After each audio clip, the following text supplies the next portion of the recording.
Assalamualaikum warahmatullahi wabarakatuh, sahabat YouTube. Selamat berjumpa kembali bersama channel saya di sini. Saya harap kabar Anda semua baik, sehat selalu, sahabat, dimanapun Anda berada. Di video kali ini, sahabat, saya dapat temuan sebuah power mobil ini merek Atlantis dengan kondisi mati ya, sahabat, atau tidak berfungsi dengan baik. Kita coba analisa dengan menggunakan di sini saya gunakan baterai atau aki 10 ampere, sobat. Untuk mengetes power seperti ini, sobat, jangan gunakan trafo ya, kecuali kita potong hanya bagian powernya saja. Cara memasang seperti ini, sobat. Ini bagian ground, ini bagian remote, dan ini bagian 12 volt. Jadi ini baterai standby nya 12 volt dan yang tengah adalah remote, sobat.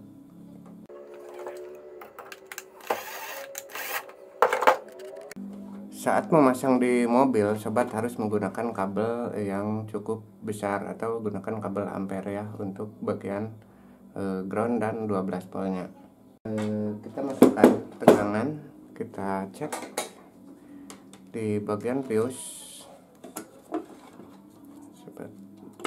Kita masukkan ke bagian min. Ini adalah touchpen DC. Kita cek fuse.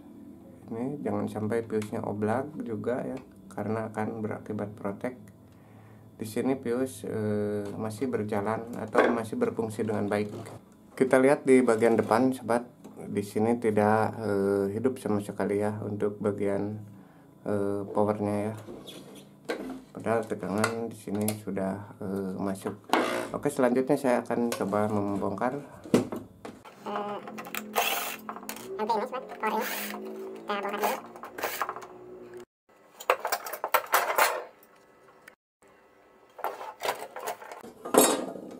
Dan nampak di dalam seperti ini, sobat.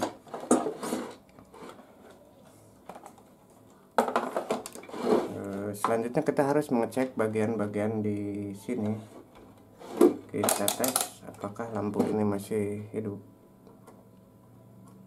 dan ternyata lampunya masih hidup, tapi inverter tidak berjalan ya, sobat. Di sini terlihat power ini seperti pernah kemasukan air, sobat. Jadi banyak karat di sini ya yang menumpuk ini. Tentunya ini kita harus bersihkan. Untuk bagian-bagian karat yang menempel, sobat, kita bersihkan menggunakan kabel gas bekas motor ya. Karena bagaimanapun karat ini akan mengganggu fungsi atau kinerja sebuah komponen. Ya, sobat. Sebuah power mobil, sobat, terdiri dari 3 bagian rangkaian fungsi yang berbeda. Dari garis sini ke depan ini adalah bagian tune control atau bagian preamp, karena fungsi kedua dari power ini adalah bisa dimainkan sebagai subwoofer. Sayang kontaknya sudah rusak, nanti kita coba ganti. Untuk bagian tengah ini adalah bagian power atau bisa disebut OCL ya, sobat.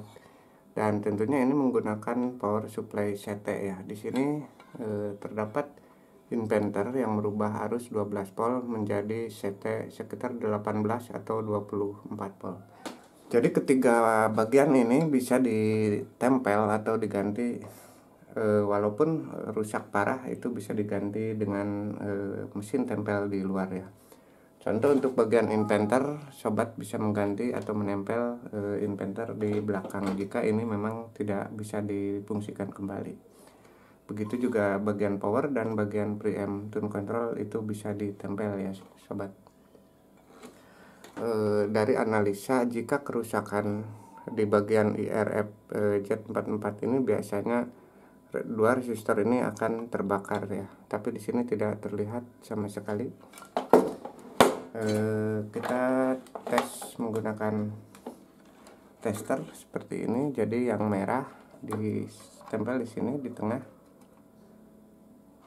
dan jika dibalik dia jangan hidup ya, jika dibalik jangan hidup. Ini adalah bagian IRF, dan ini adalah bagian dioda yang ini. Ini adalah bagian dioda. Kita cek seperti ini.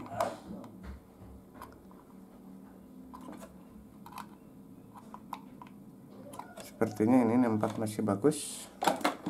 Selanjutnya saya akan membongkar dan mencoba mengganti IC-nya, sobat. IC ini, IC-nya adalah TL494CN.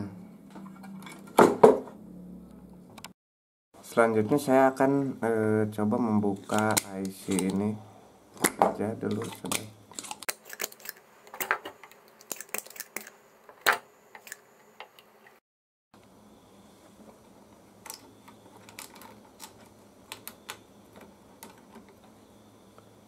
Untuk nomor IC-nya adalah TL494CN. Di sini saya sudah siapkan penggantinya dari bekas inventor ini. Mudah-mudahan bisa diatasi. Kita tinggal menyolder, sobat. Mudah-mudahan bisa diatasi.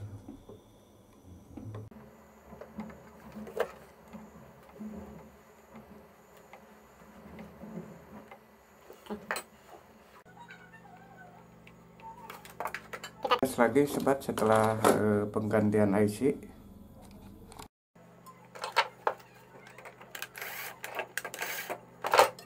kita cek menggunakan tester digital, sobat. Jadi kita simpan di 12. Ini adalah baterai input hanya 11,9. Mungkin baterainya akan turun. Dan di sini kita cek di bagian elko CT ya. Alhamdulillah lampunya segini sekarang sudah nyala, sobat. Kita cek di bagian elko, dua elko ini. Ini adalah bagian plus, dan ini adalah bagian min, dan sebelah sini adalah bagian CT. Ini CT-nya kita pakai probe hitam. Ini bagian plusnya terlihat di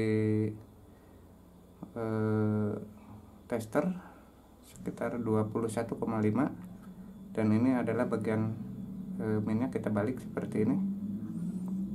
Ini 21,5 ya. Ini seimbang. Ini menyatakan kalau inventor ini sudah berjalan, tinggal kita tes ke bagian power, sobat. Sebelum pembautan, sobat, pastikan semua mika ini terpasang dengan benar ya. Mika isolatornya ini semua terpasang dengan bagus seperti ini. Jadi jangan sampai ada yang ketinggalan. Kita coba memasangnya kembali.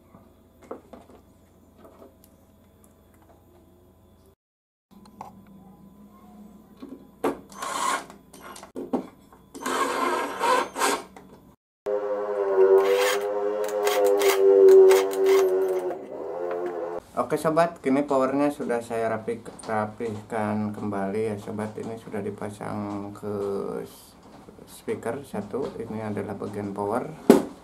Lampu di depan sudah menyala, sudah saya kasih input, dan kita tes seperti ini ya.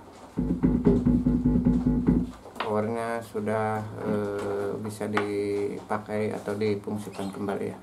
Oke, sobat, mungkin tutornya sekian saja. Terima kasih bagi sahabat yang sudah menyaksikan. Mohon maaf bila ada kesalahan. Sampai jumpa di video berikutnya. Wassalam.